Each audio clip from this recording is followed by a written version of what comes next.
마태복음 4장의 내용을 우리 오늘 오후 예배 이 귀한 시간에 이 말씀을 좀 잘 우리가 살펴봐서 우리의 구세주 되시는 예수님이 어떠한 시험을 받으셨고 우리 예수님이 또 어떠한 일을 하셨는가 오늘 4장을 통해서 보면서 우리의 신앙과 믿음, 우리의 영혼, 우리가 또 이 땅에서 참 하나님 앞에서 어떻게 살아가야 되는가, 또 우리의 믿음이 어떠해야 되는가, 이 모든 것들을 좀 보겠습니다.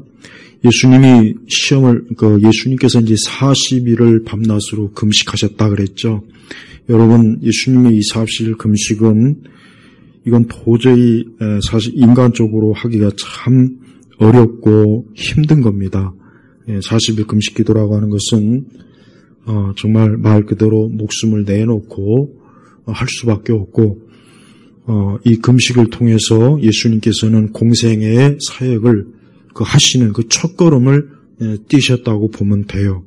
근데 예수님은 그 육신을 가지고 계셨습니다. 예수님께서 우리보다 더 특별히 좋은 몸을 가지신 게 아니에요. 예수님도 말 그대로 우리와 똑같은, 죄는 없으시지만 말 그대로 우리와 똑같은 몸을 가지셨기 때문에 예수님이 40일 밤낮으로 금식한 게 절대 쉬운 일은 아니었고 이거 상당히 어렵고 분명히 예수님도 엄청 아마 힘들었을 겁니다. 근데 그때 보니까 성령께서 그 예수님을 그대로 둔 것이 아니라 마귀에게 시험을 받으시려고 광야로 가셨다 그랬습니다.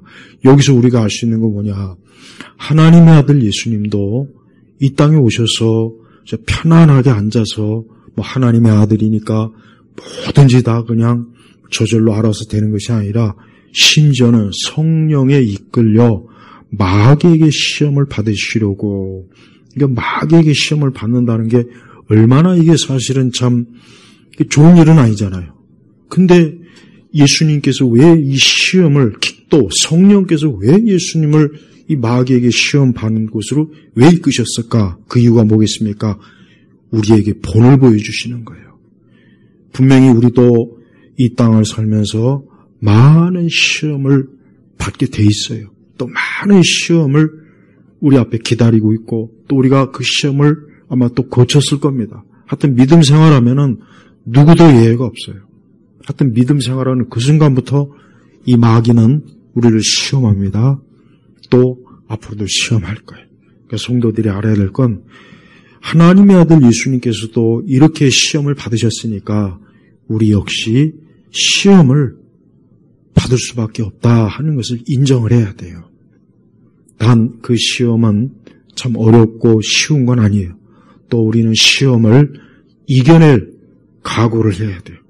그 시험에 질 생각하지 말고 어떤 시험이 와도 나도 시험을 이겨내야 되겠다. 나도 믿음으로 이기고 기도로 이겨내고 또 말씀으로 이겨내야 되겠다.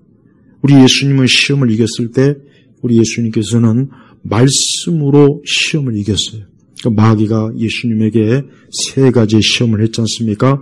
3절에 보니까 하나님의 아들이 좀 돼봐라 하면서 이 돌들에게 명령하여 빵이 되게 하라 그랬습니다. 이게 느닷없는 시험이에요. 근데 예수님께서 지금 40일 동안 금식을 하셨기 때문에 얼마나 지금 굶주시겠습니까? 혹시 금식을 하신 분들은 알겠지만 금식은 하루를 해도 힘들고 이틀을 해도 힘들고 3일째는 가장 힘들고 보통 40일 정도 하면은 거의 그냥 누워있다시피 해요. 웬만한 그냥 사람들은. 그리고 모세나 예수님은 제가 볼 때는 그 물을 아마 먹지 않은 완전 금식을 하셨을 것 같아요. 근데 이 사람이 이 완전 금식을 하면은 우리 같은 사람은 이 속에 있는 이 우리 내장 안에 있는 모든 것들이 밖으로 나와요. 그래서 사실은 거의 지금 40, 옛날에 40일 금식, 옛날 한 7, 80년도에 40일 금식을 꽤 많은 분들이 그 당시 했어요. 근데 다 물을 먹을 수밖에 없고, 또 일부는 보충제를 먹을 수밖에 없고, 거의 20일째 넘어가면 그냥 자리 누워서 그냥 거의 죽지 못해서 그냥 이렇게 견뎌내는 수준이에요. 그러나 예수님은 그런 것 같질 않아요. 예수님은 지금 자리에 누워가지고 그냥 거의 눈도 뜨지 못하고 우리처럼 그렇게 금식하신 것이 아니라 예수님께서는 그 엄청난 그 금식의 고통과 그 육신의 연약함을 그 상태에서 마귀에게 이 돌을 한번 빵으로 만들어봐라 하는 아주 참 어이없는 그런 시험을 지금 받은 거예요. 그러니까 이 마귀의 이 도전은 상당히 교만하고 건방져. 내가 말하자면 내가 하나님의 아들이면, 하나님의 아들이면이 아니라 하나님의 아들이시죠. 예수님은 하나님의 아들이에요. 그런데 이 마귀는 어때요? 내가 하나님의 아들이라면, 그러니까 예수님을 조롱하는 겁니다. 사실은 조롱하고 비웃고, 야, 이 속으로 네가 지금 얼마나 배가 고프냐? 야, 그러니까 저기 저 돌을 좀 빵으로 만들어봐. 할 수 있잖아. 너 하나님의 아들이라며. 이런 식으로 조롱하는 거예요. 우리 예수님께서 이렇게 이 40일 시험 자체도 힘든데, 40일 금식 자체도 힘든데 거기에 이렇게 첫 번째 도전이 시험이 뭐냐? 먹을 것에 대한 이 시험을 받으셨다는 거. 우리 예수님께서 절대 예수님의 이 공생의 사역을 그저 재미있게 쉽게 아무렇지도 않게 그렇게 했다는 생각을 우리가 할 수가 없습니다. 그러면서 우리 주님 뭐라 했습니까? 사람이 빵으로만 사는 것이 아니라 하나님의 입에서 나오는 모든 말씀으로 살 것이다. 이거 중요한 말씀이에요.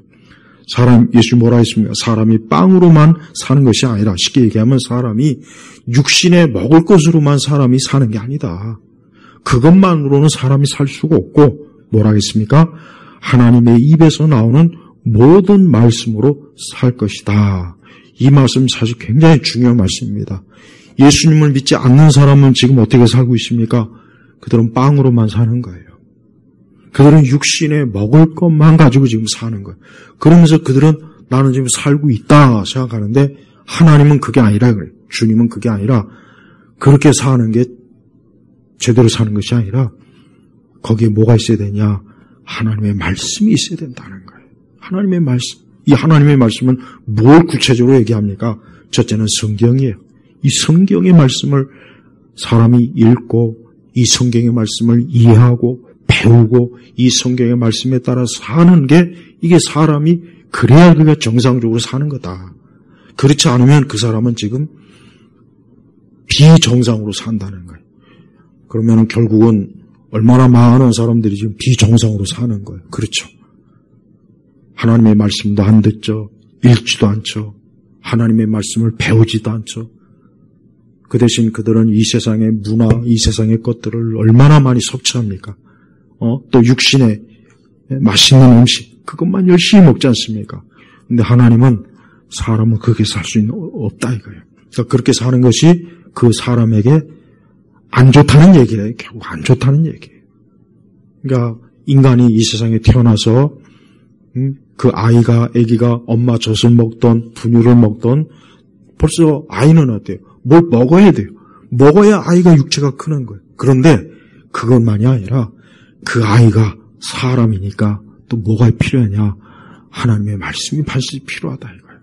그래서 우리가 우리 자신도 그렇지만 우리의 자녀들도 그렇고 이 하나님의 말씀을 반드시 사람에게는 있어야 된다. 그래야 그가 비로소 사람으로서 제대로 사는 거다 하고 지금 알려주는 것입니다.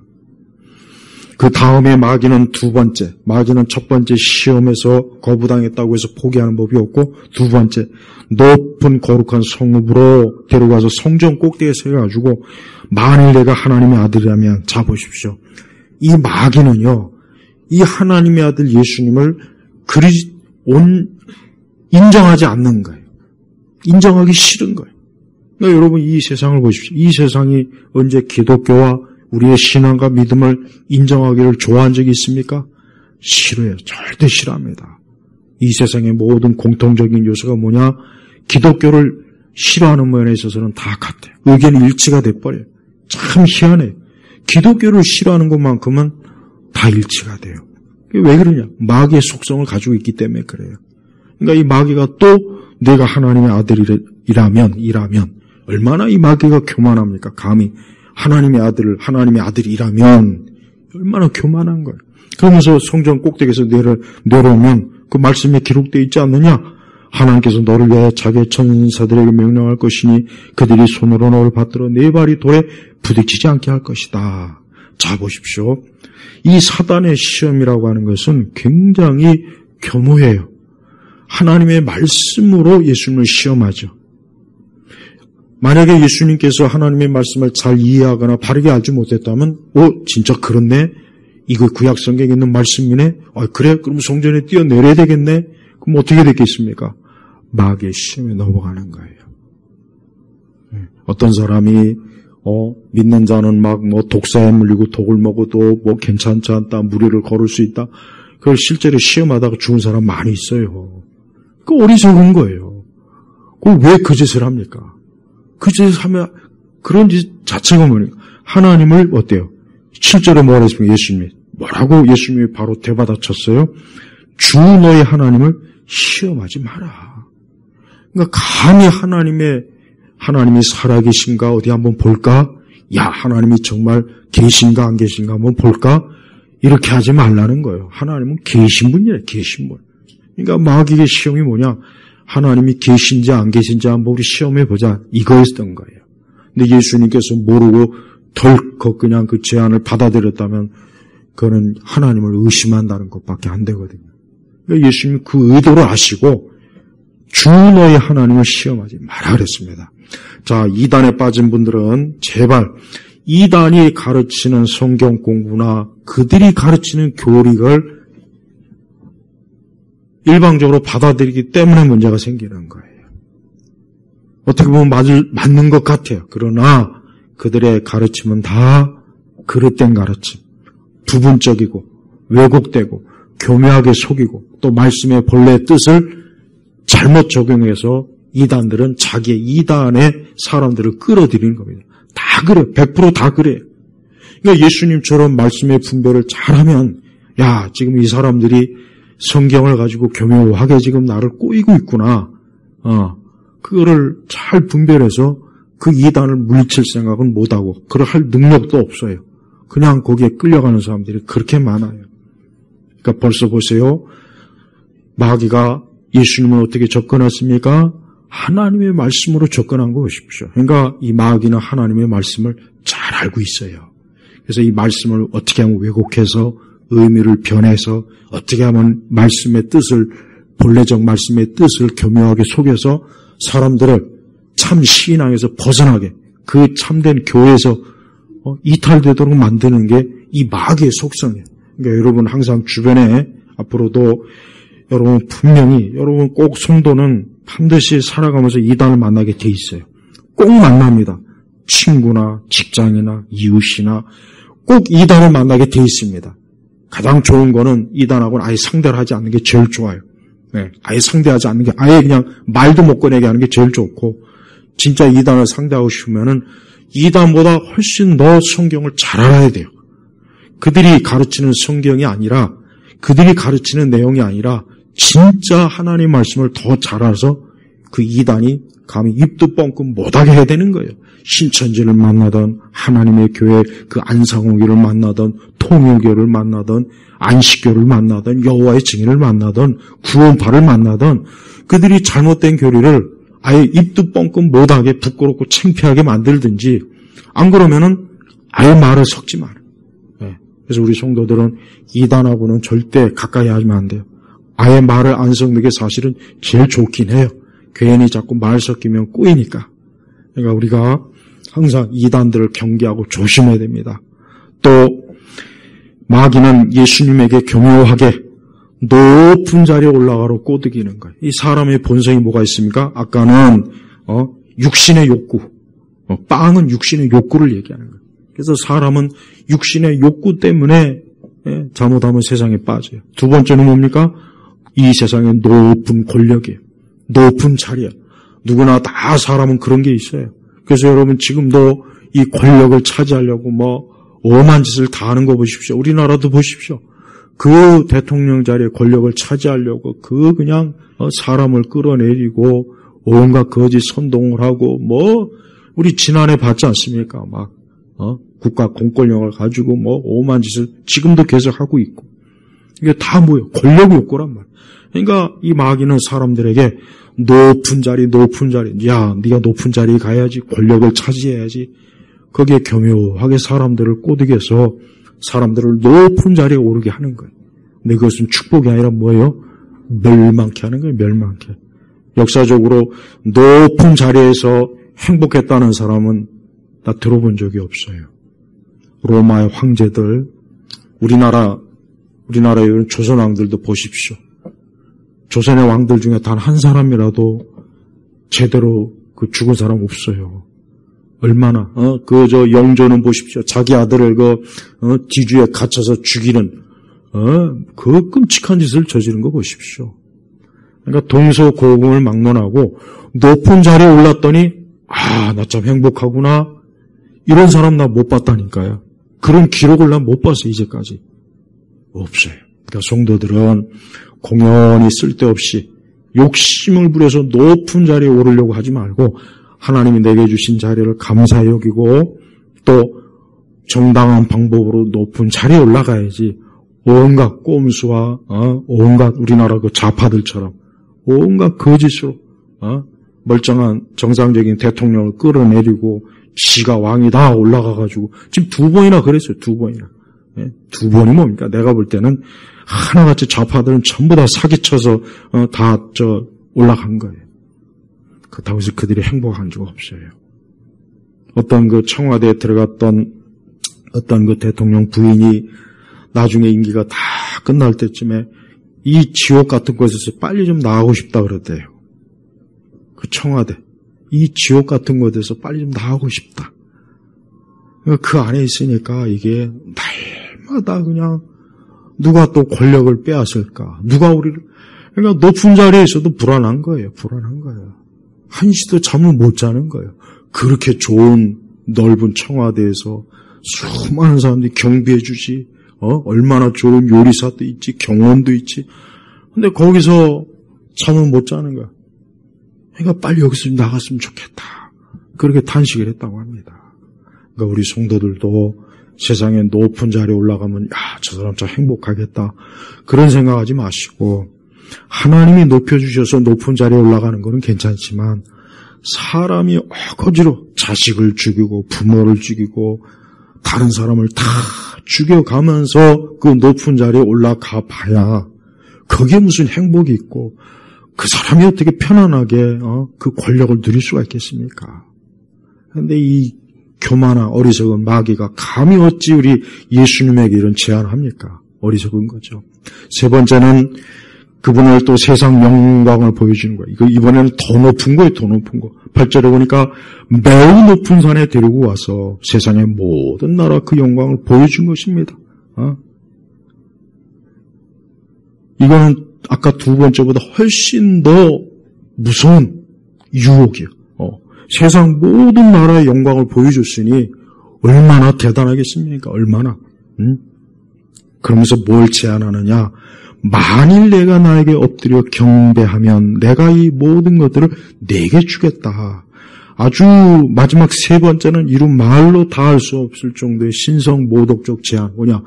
감히 마귀가 창조주 하나님 앞에 대들어서 자기에게 경배하면 내가 이 모든 것들을 내게 주겠다. 그때 예수님이 뭐라 했습니까? 사단아 물러가라. 기록되어 있기를 주 너희 하나님께 경배하고 그분만을 섬겨라 그랬어요. 그러니까 사람은 반드시 하나님만 경배하고 섬겨야 돼요. 하나님 외에 다른 어떤 것도 섬기면 안 된다는 거예요. 그게 마귀든 귀신이든 유령이든 간에 저 김일성, 김정일, 저 동상 엄청나게 세워놓고 저 중국의 그 천안문 광장에 보면은 그 자금성 앞에 또 모택동에 큰 사진 있죠. 또 저 러시아에는 또 레닌 또 유해가 있죠. 그러니까 이 세상은 보여. 우리가 다니엘서에 보면은 또 거기에 금신상도 있죠. 우리나라 곳곳에 산에 또 저 절에 가보면 또 불상들이 있죠. 곳곳에 성당에 보면 또 앞에 딱 성당에는 딱 마리아상이 꼭 있게 마련이에요. 어느 성당이든지. 그래서 천주교 신자들은 성당 들어가기 전에 꼭 마리아 앞에 가서 이러고 가더라고요. 그게 절차예요, 절차. 그거 다 뭡니까? 마귀에게 무릎을 꿇는 거예요. 다 마귀에게 무릎을 꿇는 거예요. 예? 어디 그것뿐이겠습니까? 수많은 요즘 그 넷플릭스에서 우리나라 그 케이팝으로 만든 애니메이션에 수많은 젊은 애들이 막 그거 굿즈 살려고 그 귀신, 전부 다 귀신들이거든요. 근데 외국 애들이 그렇게 거기에 막 아주 미쳐갖고, 그거 다 영적으로 뭐예요? 마귀에게 경배하는 거예요. 마귀에게 경배하는 거라고요. 근데 예수님이 뭐라 그랬어요? 너희 하나님께 경배하고, 주 너희 하나님 경배하고, 그분만을, 그랬죠. 그분만을 섬겨라. 그러니까 사람은 살아계신 하나님 외에는 다른 거는 섬기면 안 된다는 거예요. 다른 거를 섬기는 것은 결국 뭐냐? 마귀에게 엎드려 경배하는 꼴이나 똑같다는 걸 얘기하는 겁니다. 오늘 교회 안 나오고 오늘 하나님께 예배 안 드리는 사람이 다 지금 마귀에게 경배한 거예요. 그거 똑바로 알아야 돼요. 오늘 같은 날 저 백화점 가서 시원하게 거기 가지고 커피 마시면서 노닥거리고 쇼핑몰 가고 골프장 가고 그저 여기저기 그냥 산에 들러 다니고 그거 다 마귀에게 경배한 겁니다. 인간적으로는 그게 뭐가 문제입니까? 그럴 수도 있죠. 그러나 하나님 보실 땐 마땅히 주일날에는 하나님께 예배를 드려야지 예배 안 드리고 딴 데가 있는 건 그거는 마귀에게 경배한 거라는 거예요. 마땅히 하나님 앞에 예배를 드려야 되는 거예요. 그게 경배. 이렇게 말씀이 가르쳐 주잖아요. 우리는 이대로 믿고 이대로 해야 되는 거예요. 마귀의 세 번의 시험은 우리에게 다 오는 시험이에요. 우리에게도 다 일생을 살면서 성도들에게도 다양한 형태로 이런 시험이 계속 와요. 앞으로도 올 거예요. 우리 저와 여러분에게 반드시 이 세 종류의 시험은 앞으로도 올 거예요. 반드시 올 겁니다. 그럴 때 잘 분별해서 요거 마귀 시험이구나. 요거 마귀 시험이구나. 요거 아주 교묘하네. 내가 그 시험에 넘어갈 줄 아니? 하고 딱 이겨내야지. 그 시험을 분별을 못하고 그냥 거기에 넘어진다면 참 우리가 회개를 또 많이 하고 회개해야 돼요. 자, 여러분 보십시오. 우리 예수님도 이렇게 공생에 시작할 때 어떻게 합니까? 시험을 거쳤어요. 그래서 성도들도 이 시험이 없을 수는 없는데 그러나 우리가 기도하고 또 시험이 왔을 때 믿음으로 인내함으로 이겨내고 또 우리가 항상 그리스도를 의지하면 그 시험은 우리가 반드시 극복할 수 있고 이겨낼 수가 있어요. 그러니까 우리 성도들은 시험을 두려워하지 말고 우리 예수님도 이렇게 시험을 받으셨구나. 그러니까 내게 시험이 올 때 낙심하지 마세요. 낙심하지도 말고 이건 당연한 거다. 당연한 거니까 이걸 오히려 더 잘 이 시험을 이기자. 그러면 하나님이 기뻐하실 것이다. 그러니까 마귀가 떠나고 천사들이 예수님을 시중 들었어요. 그러면서 예수님은 이제 본격적으로 이제 요한은 이제 사명이 끝났어요. 그래서 요한은 이제 잡혀 들어가 있는 상태예요. 그래서 이제 예수님이 뭐라고 하십니까? 14절에 이사야 선지자를 통하여 하신 말씀이 성취되는구나 하시면서 스불론 땅과 납달리 땅 해변 길요단 건너편 이방인들의 갈릴리 어둠에 앉아있는 백성이 큰 빛을 보았고 죽음의 땅과 그늘에 앉아있는 자들에게 빛이 비추었다라고 하셨다. 이 세상 자체가 다 죽음의 땅이에요. 우리가 알아야 돼요. 우리 성도들이 알아야 될 것은 이 세상 자체가 죽음의 땅입니다. 그걸 뭘로 알 수 있습니까? 이 땅에는 모든 피조물들이 다 죽잖아요. 다 죽잖아요. 이 땅에 피조물이 안 죽는 거 있습니까 혹시? 영생 불사하는 거 혹시 있습니까? 없어요. 동물이건 식물이건 사람이건 다 죽지 않습니까? 다. 그래서 엄밀히 얘기하면 이 세상은 다 죽음의 땅이에요. 우리가 가만히 살펴보면 죽음이 없는 것이 없구나. 죽음이 지배하지 않는 곳이 없구나. 결국은 다 이렇게 죽음의 땅. 근데 그 죽음의 땅에 누가 오셨습니까? 예수님이 오셨지 않습니까? 그래서 이 죽음의 땅에서 벗어날 수 있는 길은 단 하나밖에 없어요. 하나님의 아들 예수 그리스도를 따르고 그분을 믿으면 되는 거예요. 이게 하나님께서 예수님을 보내신 목적이에요. 목적. 그래서 예수님은 단지 종교적인 위대한 인물이 아니에요.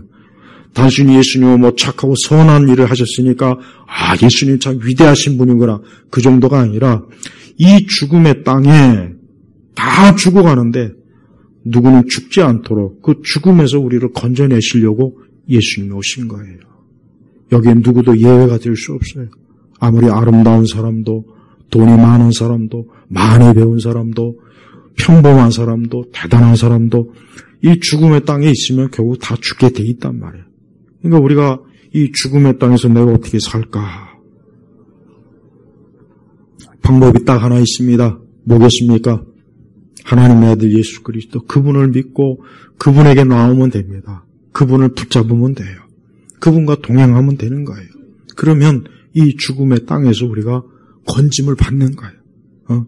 그러면서 17절에 회개하라 하늘나라가 가까이 왔다라고 하셨다. 꼭 세례 요한과 동일한 메시지를 선포했죠. 그래서 회개하라. 그러니까 빨리 돌이켜라.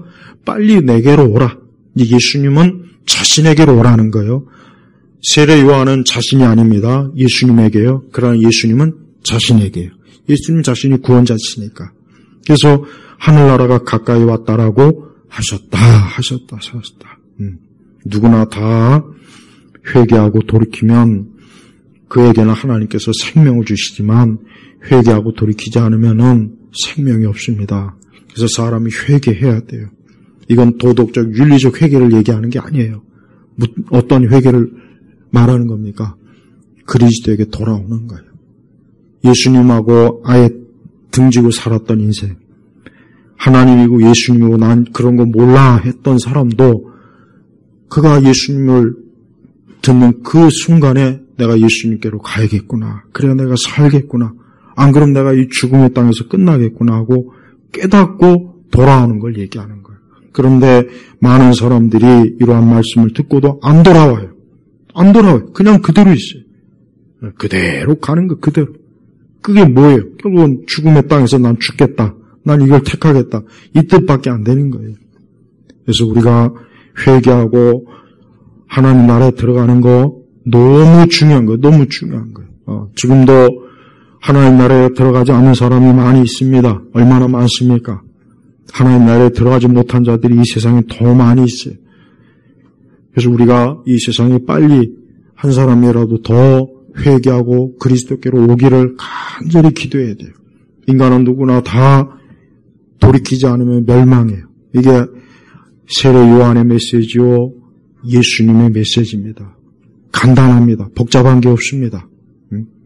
우리는 하나님을 부정하고 인간 자체의 어떤 인간, 우리 사람 스스로의 어떤 운명이나 이런 걸 믿으면 안 돼요. 우리 한국 사람들이 굉장히 고질적인 게 있어요. 자꾸 자기 운명을 뭔가, 다른 방법으로 해결해 보려는 거예요. 다른 방법. 그래서 아까도 얘기했잖아요. 부모의 묘자리를 바꿔본다든가, 아니면 무슨 내 이름 바꾸는 사람도 꽤 많더라고요. 이름이 안 좋으면 바꿀 수 있지만, 너 그 이름 가지고는 앞으로 성공하기 힘들어. 돈 벌기 힘들어. 그러니까 이름 바꿔. 이래서 이름 바꾼 사람도 많아요. 이름 100날, 1000날 바꿔봐요. 그런다고 돈 벌어요? 천만에. 그럼 돈 벌어도 문제. 나중에 그 돈이 더 그에게 올무가 될 거니까. 그러니까 그런 거 믿지 마세요. 조상이고, 돈이고, 운명이고, 팔자고, 손금이고, 관상이고, 별자리고, 아무 짝에도 쓸모없는 거예요. 그런 거 믿지 마요. 그런 거 우리 조상들 수천 년 했는데 결과가 뭐예요? 우리 조상들 수천 년 동안 그거 했단 말이에요. 근데 결과가 뭐예요? 거지밖에 안 됐어요. 거지밖에. 하지만 여러분 보십시오. 하나님이 잘 믿고 잘 찾던 서양이 모든 면에서 다 앞서갔잖아요. 한번 보시라고요. 동양에 엄청난 무슨 그 많은 비법 책들 무진장 많아요. 그거 100만 읽으면 뭐합니까? 미국이 대포 한번 군함이 와서 한번 쏘니까 찍소리 못하고 벌벌 떨고. 그러니까 결국은 인류는 하나님 믿는 사람들이 앞서가게 돼 있습니다. 어쩔 수 없어요. 왜? 창조주 하나님께서 세상의 주인인데 그 하나님을 경외하는 사람들에게 하나님이 좋은 걸 주지 우상을 섬기고 귀신을 섬기는 사람한테 좋은 걸 주겠습니까? 여러분 인도 보십시오. 인도.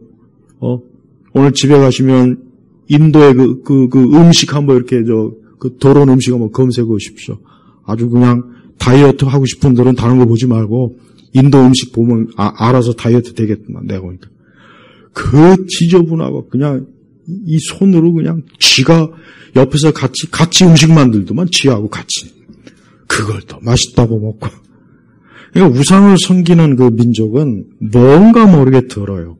난 일본도 다 좋은데 저 신사는 더러워요. 확실히 더럽습니다. 그러니까 안 좋은 관습 풍습이 있단 말이에요. 그러니까 다 있어요. 하여튼 우상을 섬기면은 뭐가 안 좋아도 다 안 좋고 더러워요. 그러나 하나님을 경외하면 모든 게 다 좋아집니다. 깨끗해지고 정결해지고 이래서 틀리는 거야. 이래서 틀리는 거야. 그러니까 우리가 그리스도를 믿는 건 내 모든 게 내게 영적으로도 좋고 문화적으로도 좋고 지식으로도 좋고 교육에서도 좋고 안 좋은 게 없어요. 건강도 예수님 잘 믿으면 예수님을 잘 믿는 사람이 마약을 하겠습니까? 뭐 술을 먹겠습니까? 예수님을 잘 믿는 사람이 무슨 뭐 안 좋은 것으로 자신의 몸을 더럽히겠습니까? 그렇진 않을 거란 말이에요. 많은 젊은이들이 젊을 때 술 많이 먹고 결국은 나중에 간암으로 죽고 육신이 쇠퇴하고 나중에 나이 들어갔고 치매 걸리고 말로 다 할 수 없이 술에 의한 그 고통이 많이 걸려요. 그 젊을 때 그렇게 술 많이 먹고 그러면 나이 중에 그러니까 안 좋은 거란 말이에요. 그러니까 그리스도를 믿게 되면 모든 것으로부터 우리가 좋아지게 돼 있어요. 다 좋아지게 돼 있어요. 좋아지게 돼 있어요. 이거 확실하면 이거는 역사를 보면 명확하게 드러나요. 문화적으로도 좋아져요. 그러니까 우리가 지금 우리나라는 너무 지금 옛날 귀신들이 아주 또다시 돌아와서 활기를 쳐요. 아주 그냥. 이제는 국제적으로 활기를 쳐요. 국제적으로. 옛날엔 우리 안에서만 그랬는데 이제는 그냥 전 세계적으로 우리의 귀신과 우리의 그것들을 그냥 아주 퍼뜨리고 있습니다. 큰일입니다. 좋은 걸 퍼뜨리는 게 아니라 안 좋은 걸 퍼뜨리고 있어요. 그만큼 우리 교회가 참 이런 일로 인해서 기도할 일이 많아요. 영국이 세계에서 당시 19세기에 영국이 세계를 지배할 때는 영국은 어딜 가나 항상 복음, 선교사들이 꼭 갔어요. 미국이 이제 20세기에 들어와서 세계를 통치하니까 미국의 선교사들이 아직도 세계에서 제일 첫 번째입니다. 미국이 아직도 여전히 전 세계에서 복음을 전하는 선교사 숫자가 가장 많아요. 하나님이 그걸 축복하시지 가만두겠습니까? 하나님은 이 공산주의, 또 사회주의, 전체주의, 이런 나라로 축복하지 않아요. 근데 우리나라는 이게 너무 지금 이 좌파적 감성 마인드가 지금 점점 뼛속 깊이 들어가서 자꾸 평등을 요구하고 사람이 능력대로 사는 거예요. 능력이 안 되는데 왜 자꾸 능력 있는 사람하고 똑같이 하려면 그게 도덕입니다. 근데 지금 법도 그렇게 만들며 대학 나온 사람이나 안 나온 사람이나 우리 똑같이 돈 받자. 하루에 1시간 일하나 10시간 일하나 똑같이 우리. 그게 굉장히 듣기 좋지만 결국 나중에 다 내게 손해가 돼요. 우리 자식들에게 손해가 되는 거예요. 우리나라 이 좌파적 마인드가 이게 다 공산주의, 사회주의 뿌리를 두고 있는 겁니다. 이건 기독교에서 온 게 아니에요.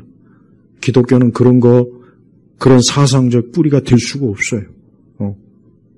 우리 성도들이 그런 것도 잘 기독교적으로 분별해야 돼요. 자, 그러면서 예수님께서 18절로 넘어가면은 우리가 보다시피 보면은 제자들을 이제 선별을 하셔요. 그 중에서도 유명한 베드로라고 하는 시몬과 그의 형제 안드레, 아주 유명한 베드로가 드디어 나옵니다. 근데 예수님께서 19절에 뭐라고 했습니까? 거기 보십시오. 예수께서 그들에게 말씀하시기를 나를 따라오너라. 그러면 내가 너희를 사람들을 낚는 어부가 되게 하겠다. 이 말씀의 뜻이 뭡니까? 이 베드로와 안드레를 앞으로 전도자로 세우겠다. 복음을 전하는 자로 세우겠다. 너희들이 이제까지는 고기를 잡는 일에 열심히 했지만 이제는 뭐예요? 사람들을 낚는 어부. 사람들을 낚는 어부. 이 사람들을 낚는 어부란 게 뭐입니까? 사람들을 구원으로 그리스도에게로 하나님에게로 이끄는 사람들로 너희들을 쓰겠다. 너희들이 이제 앞으로 물고기를 잡는 어부가 아니라 영혼을 생명으로 이끄는 그런 어부가 되게 하겠다.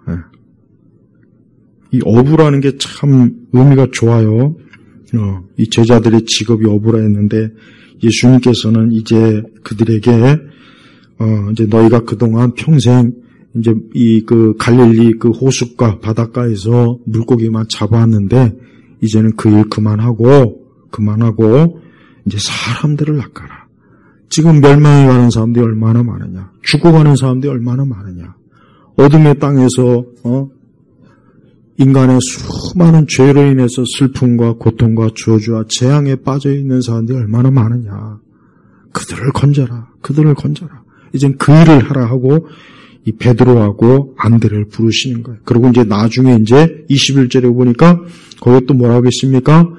세베대 아들 야고보와 그의 형제 요한. 드디어 요한이 또 나옵니다. 야고보도 나오고 이 두 사람도 고기를 낚는 사람인데 역시 이들도 어때요? 22절에 뭐라 했습니까? 그들이 즉시 배와 자신들의 아버지를 버려두고 그분을 따랐다. 예수님을 따랐다. 저는 베드로와 안드레와 야고보와 요한 그리고 나중에 또 나머지 이제 제자들도 이제 부르시는데 가룟 유다 빼고는 다 영광스러운 부르심을 받았어요. 이 사람들은 뭐 직업적으로 그 당시에 그렇게 대단한 사람들이 아니에요. 그렇게 뭐 크게 우대받고 막 그런 사람들이 아닙니다. 그냥 그저 그런 사람들이에요.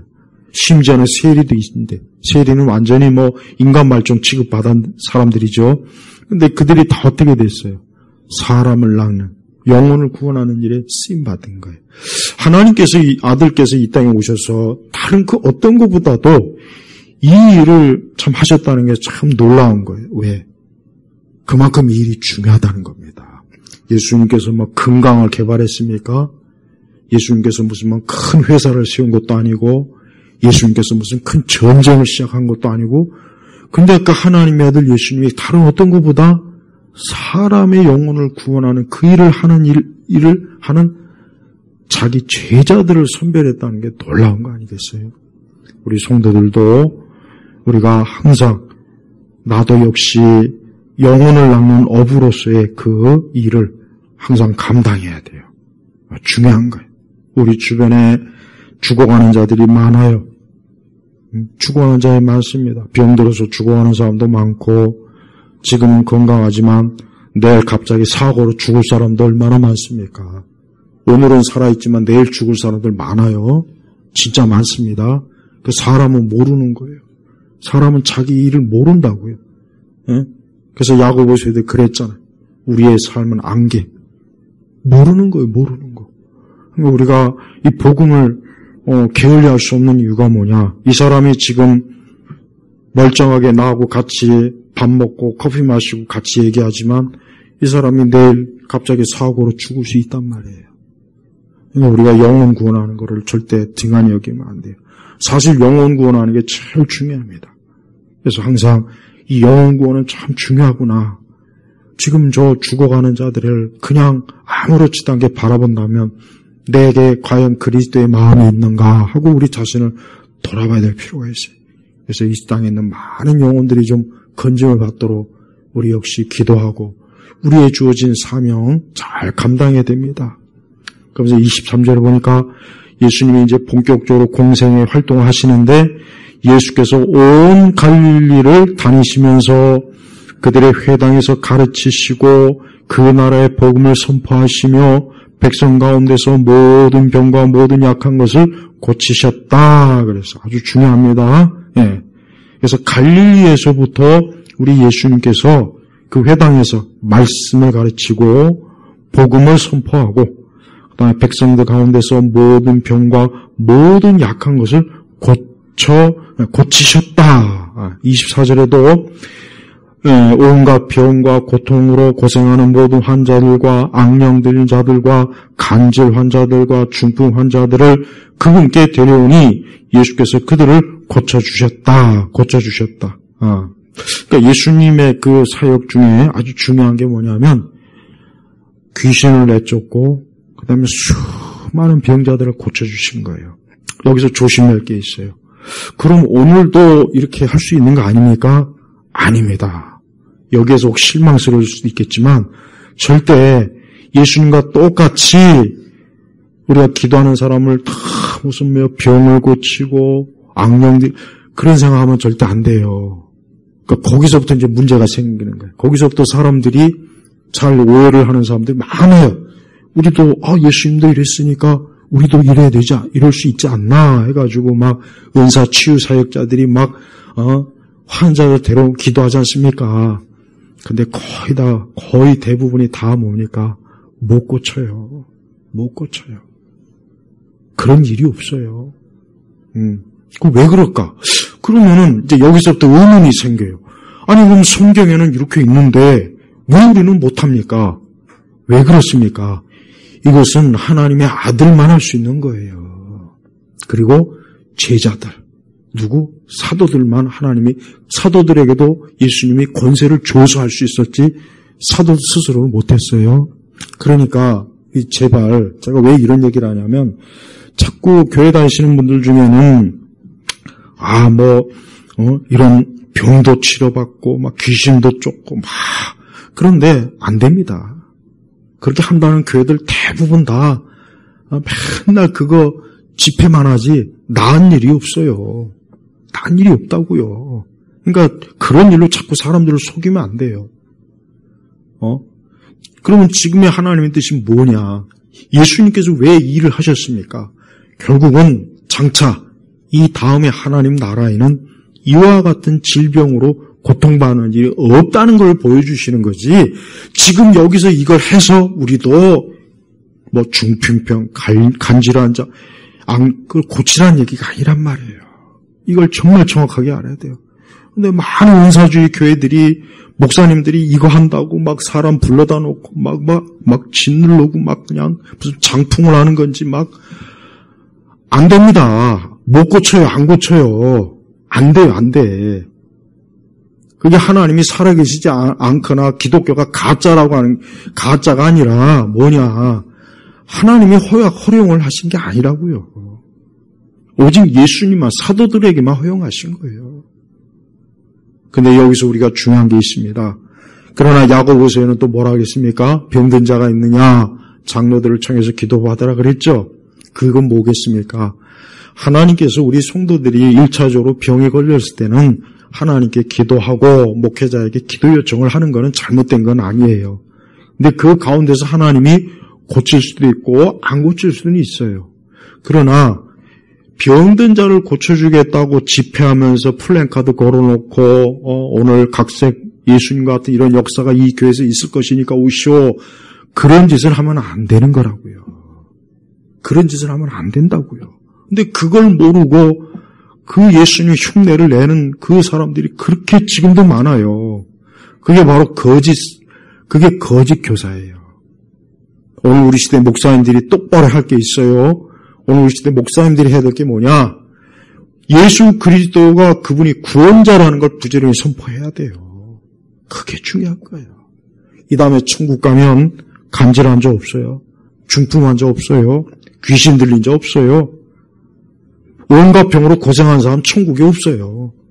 내 천국에 다 모르지만 한 가지 확실한 거, 천국엔 병원이 없습니다. 아주 이거 한 가지만큼 내가 분명히 얘기할 수 있어요. 천국에 절대 의사는 없을 거예요. 다른 건 몰라요. 그러나 천국에 적어도 병원이나 의사는 없다는 건 확실해요. 왜? 거기서 병들거나 약할 일이 없잖아요. 부활의 몸을 입었는데 중풍 걸리고 당뇨 걸리고 고혈압 있으면 그거 되겠습니까? 그거 창피한 거 아니겠어요? 하나님 보실 때 그럴 일 없어요. 그러니까 예수님은 미리 보여주시는 거예요. 물론 우리가 만약에 예수님 시대에 가서 예수님이 직접 그 자리에 있을 때 지금 우리 시대에 이렇게 연약한 사람들이 가면은 고침받을 수는 있어요. 고침받을 수는 있습니다. 그러나 그건 그 시대, 딱 그때 한정된 거예요. 사도들도 예수님께부터 능력을 받았지만 그러나 사도들도 부지런히 복음을 전하는 거로 많이 했잖아요. 바울도 로마에 가서 그 새 집에서 죽을 때까지 계속해서 하나님 나라의 복음을 가르쳤잖아요. 거기서 은사수였다고 사도행전에 기록되어 있습니까? 마지막에 부지런히 복음을 전했다 그랬어요. 가르쳤다 그랬단 말이에요. 그러니까 목사님들은 제발 지금도 제발 이상한 은사 집회나 무슨 성령 집회, 뭐 병든 자를 그런 데 제발 가지 말고 하나님의 말씀을 제대로 알고 믿고 예수님을 믿으면 내 이 다음에 장차 그 부활의 몸에서는 더 이상 내 몸에 연약함이 없을 거다. 그걸 소망하고 믿는 거예요. 그게 믿음 생활이란 말이에요. 지금 여기서 내 모든 병이 다 고쳐진다고 해서 그게 됩니까? 언제는 또 우리 다 죽어야 돼요. 늙어야 돼요. 또 병들어야 돼요. 죽은 나사로가 살았지만 그 나사로 나중에 또 어떻게 됐겠습니까? 다시 죽었을 거예요. 죽은 나사로가 영원히 살았겠습니까? 그럼 지금도 살아있어야죠. 나중에 다시 죽었다고요. 나사로에게 진짜 중요한 것은 이 다음에 부활의 몸. 그러니까 죽은 나사로를 이적도 왜 보여주셨습니까? 이 다음에 부활을 알려주려고 보여주신 거라고요. 오늘 이거 중요한 말씀이에요. 지금도 많은 교회들이 예수님이 했던 것처럼 온갖 병과 고통으로 고생하는 환자들 모아놓고 뭐 귀신을 쫓는다, 병을 고친다, 뭐한다, 막 그냥 기도하고 그러는데 안 됩니다. 안 된다고요. 하나님이 허락하지 않은 거예요. 그러니까 그런 거 하면 안 돼요. 왜 예수님만 그 다음에 사도들에게만 딱 하나님께서 허용하신 걸 왜 그걸 자꾸 하겠다고 그 온갖 쇼를 왜 합니까? 그러니까 기독교가 사기 종교가 되는 거예요. 그렇게 되면은. 그리고 또 하나 무서운 건 마귀가 역사해요. 마귀가 역사한단 말이에요. 마귀는 항상 거룩한 집회에 마귀도 관심이 있어요. 우리가 알아야 돼요. 이 자리에 천사만 있는 게 아닙니다. 마귀도 기웃기웃거려요. 누굴 시험에 빠뜨릴까? 누굴 하나님의 말씀을 못 듣게 할까? 누구를 좀 넘어뜨릴까? 마귀도 아주 관심이 있어 합니다. 네, 그걸 알아야 됩니다. 그러니까 우리 성도들이 다음 한 주간에도 기도와 말씀으로 깨어있고 우리 예수님이 이러한 능력을 가지시고 이 땅에서 큰 사랑과 은혜를 베푸신 이분이 나의 주님이 되시고 나와 지금 함께 하시고 나와 동행하시는 분이란 말이에요. 그리고 내가 장차 이 다음에 영원한 천국에서 이 주님과 영원히 영생을 누릴 거다. 그때는 더 이상 내게 연약함도 없을 것입니다. 부족한 것도 없을 거예요. 모자란 것도 없을 거예요. 지금 내가 당하는 모든 고통과 시련 싹 없어요. 없다고요. 그걸 소망하면서 인내하는 가운데 살아라. 그게 신앙생활의 의미라는 거예요. 그래서 우리 성도들은 항상 어느 때나 예수님을 바라보고 예수님 믿고 예수님에게 모든 기대를 걸어야 돼요. 사람에게 기대하지 말고 세상에게 기대하지 말고 환경에도 기대하지 마요. 그래서 환경이 나쁘다고 해서 낙심하지 마요. 난 이렇게 환경이 안 좋아. 왜 난 이렇게 뭐가 안 좋아. 그런 것도 신경 쓰지 마요. 그런 것도 믿음으로 이겨내야 돼요. 그래, 지금은 이렇게 안 좋지만 이 다음에 천국에서는 절대 이럴 일이 없어. 천국이 얼마나 좋은 것이냐. 그것은 뭐 말로 다 사람이 생각할 수 없다 그랬단 말. 얼마나 좋은지. 그래서 우리 예수님은 이 땅에 오셔서 하나님 나라 이런 것이다 라고 미리 조금 보여주는 것이란 말이에요. 근데 이거를 흉내내고 뭐 하겠다. 이제까지 역사적으로 이런 집회를 해서 병난 예가 단 한 번도 없습니다. 한 번도 없습니다. 물론 하나님의 어떤 초자연적인 역사하심으로 병이 낫고 질병이 나는 경우는 있어요. 그러나 자기가 무슨 뭐 신유의 종이다, 불의 종이다, 다 사기꾼이에요. 다 사기꾼이란 말이에요. 그러니까 그런 거 믿지 마세요. 그보다 중요한 것은 내 영혼이 그리스도로 인해서 구원받아 하나님 나라에 들어가고 하나님의 자녀가 되는 게 중요하지. 그것이 없이 이 땅의 육신의 것들을 채우는 게 뭐가 중요하겠습니까? 전 우리 예일교회 성도님들이 누구를 다 막론하고 혹 지금 뭐 병이 있거나 어려움이 있거나 그래도 그리스도를 생각하면서 예수님을 생각하면서 자꾸 믿음으로 이겨내고 인내하고 그러면서 하나님 나라의 소망을 두고 사는 거예요. 그 사람이 지금 제대로 하고 있는 거니까 그 길로 계속 돌이키지 말고 좌우로 빠지지 말고 그 길로 가야 돼요. 우리 성도들에게 있어서 부유함이 무슨 부유함입니까? 하나님 나라예요. 하나님 나라가 지금 있으면 나는 부유한 거예요.